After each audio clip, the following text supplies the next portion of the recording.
Fort Pitt was a trade and supply post built in 1829 by the Hudson's Bay Company. It was built at the direction of Chief Factor John Rowand in order to trade for bison hides, meat, and pemmican. The fort was built where the territories of the Cree, Assiniboine, and Blackfoot converged. It was located just east of the present-day Alberta-Saskatchewan border. In 1876, it was one of the locations for signing Treaty 6. Big Bear was a powerful and popular Cree chief who played many pivotal roles in Canadian history. He is most notable for his involvement in Treaty 6 and the 1885 Northwest Rebellion. He was one of the few chief leaders who objected to the signing of the treaty with the Canadian government.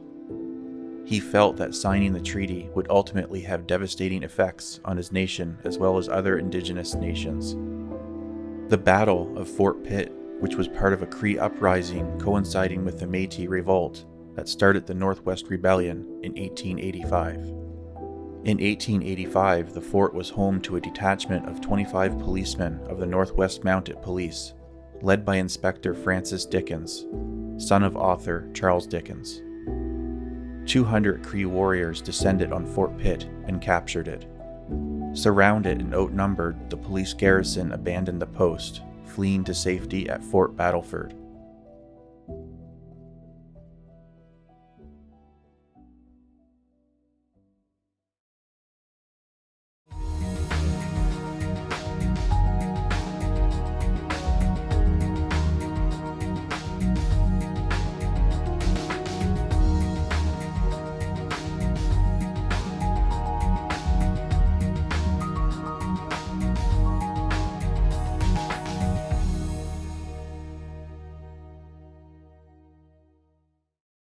Hi everyone, welcome back to the channel.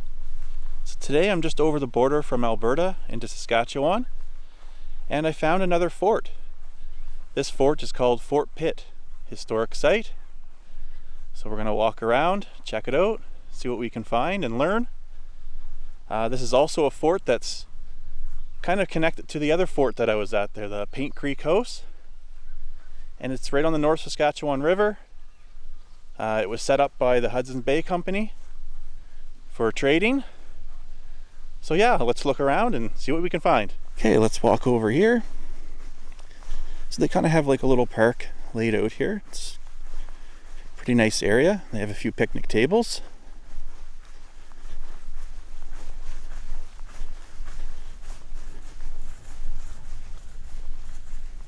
So this just talks about the importance of the river and the transportation of the supplies and some of the boats that they used. So they used York boats. So when it was founded in 1829, all the trade goods were shipped in and fur taken out by York boats sailing between the fur trading posts and York factory on the shore of Hudson Bay, where ocean-going vessels set sail for Europe. There's a nice picture of the York boats. Steamships, steamboats. It says by the 1860s, steamships began to replace York boats as the Hudson's Bay Company's preferred mode of transportation along the major waterways in the Northwest. There's a lot of information here on it. I'll be sure to include as much information as I can down in the description. Okay, so let's go down this way towards the river. The North Saskatchewan River. This is where the boats would have landed that we were just talking about. So yeah, the North Saskatchewan River. This was the major waterway out to these parts of Canada back in those days. And if you remember from the other fort that I went to, Paint Creek House, that fort also sat on the north side of the North Saskatchewan River. Yeah, we'll go over here and have a little bit of a look. Yeah. There's the North Saskatchewan River. Really quiet right now. All you can hear is just the birds.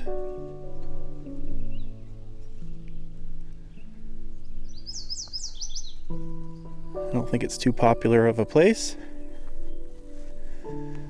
But I like finding these historical places, learning a little bit about our history. Yeah, so it just says there's 2 forts. The first fort was originally constructed in 1829 to trade for furs and as a center for food production, pemmican, and was required to feed the Hudson's Bay Company legions of boatmen and traders. The second was constructed further inland after the first accidentally burned to the ground. The second fort figured prominently in the events of 1885.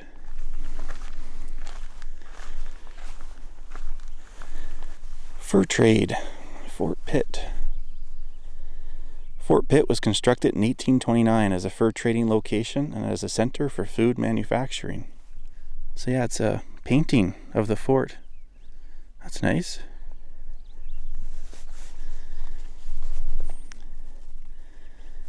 And there's a nice one. Cree men and traders at Fort Pitt.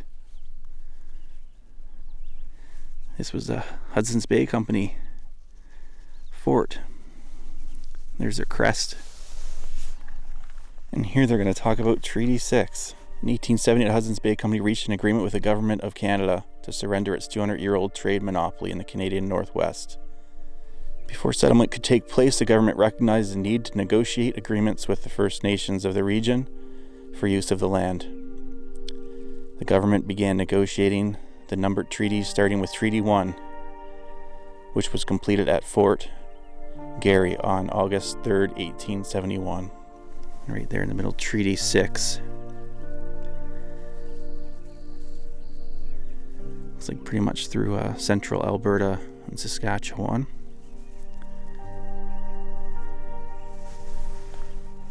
Yeah, Big Bear reached Fort Pitt after the signing because the majority of the Plains Cree whom he represented were out on the plains hunting.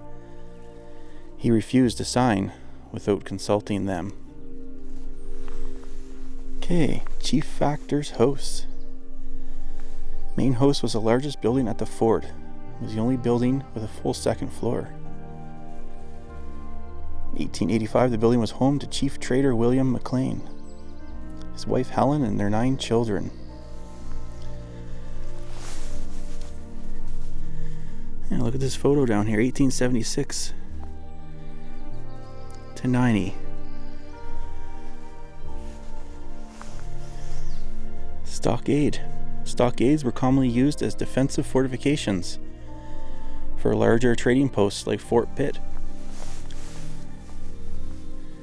There's an idea what it would have looked like.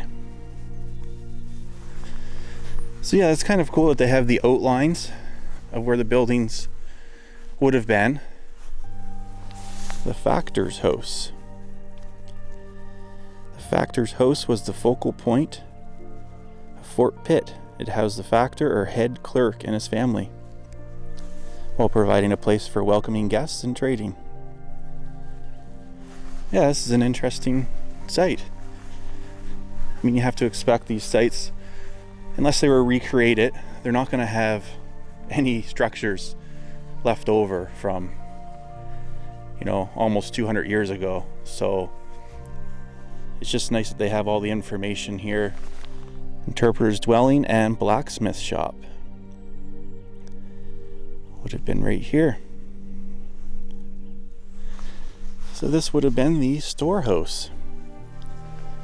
Storehouse was the site of most of the trading between the First Nations and Métis with the Hudson's Bay Company. Yeah, what a nice area out here though. Nice and peaceful. Just hear a bunch of ravens and other birds. This building was the heart of the economic activity of the fort. First Nations and Métis came here to trade their furs, meat, wood, and leather goods.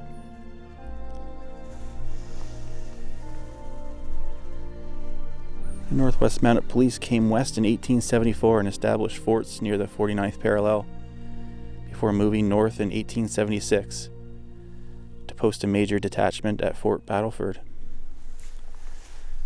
There's another drawing of them at Fort Pitt.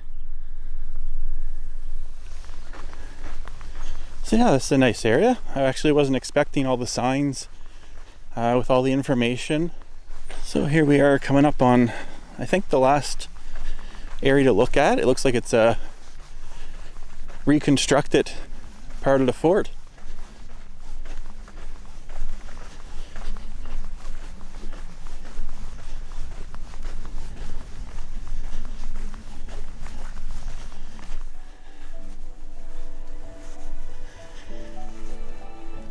God's half acre. As the shadows lengthened into a purple wave, I gently closed that lonely grave at old Fort Pitt, and there resolved that these first comers shall have title to that scarce half acre of sod, for I will deed it back to God. I'm gonna head home here in a few minutes. Yeah, I'm glad I came out here. I really enjoyed this. Nice little history lesson.